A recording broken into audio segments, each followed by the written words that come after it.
सब सुन रहल छी मैथिली एक्सप्रेस की शानदार प्रस्तुति।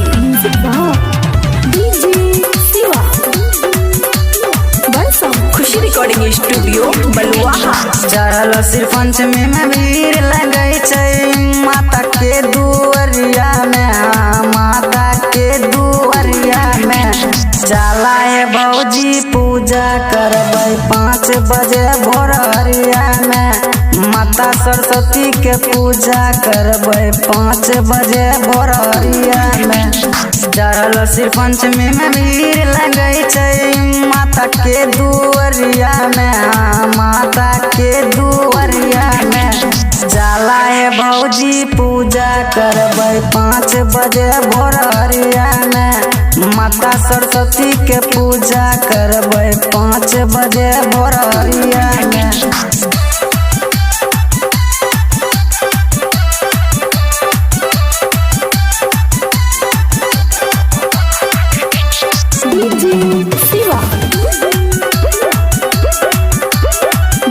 खुशी रिकॉर्डिंग स्टूडियो बलुआहा।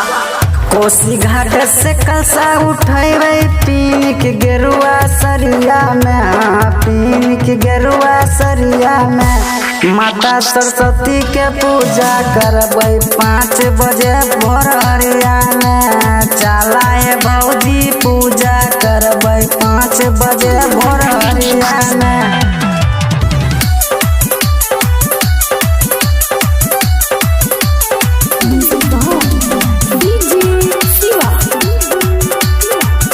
खुशी रिकॉर्डिंग स्टूडियो बलुआहा। माता खाती दीप धूप कीन लेबै बजरिया में, कीन लेबै बजरिया में। चला है भौजी पूजा करबै 5 बजे भोरहरिया में। माता सरस्वती के पूजा करबै 5 बजे भोरहरिया में।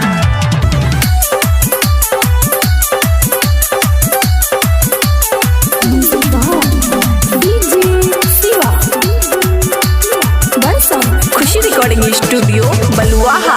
माता सरस्वती के नाम लगेबै रास्ता डगरिया में, लगेबै रास्ता डगरिया में। चला है भौजी पूजा करबै 5 बजे भोरहरिया में। माता सरस्वती के पूजा करबै 5 बजे भोरहरिया में। खुशी रिकॉर्डिंग स्टूडियो बलुआहा।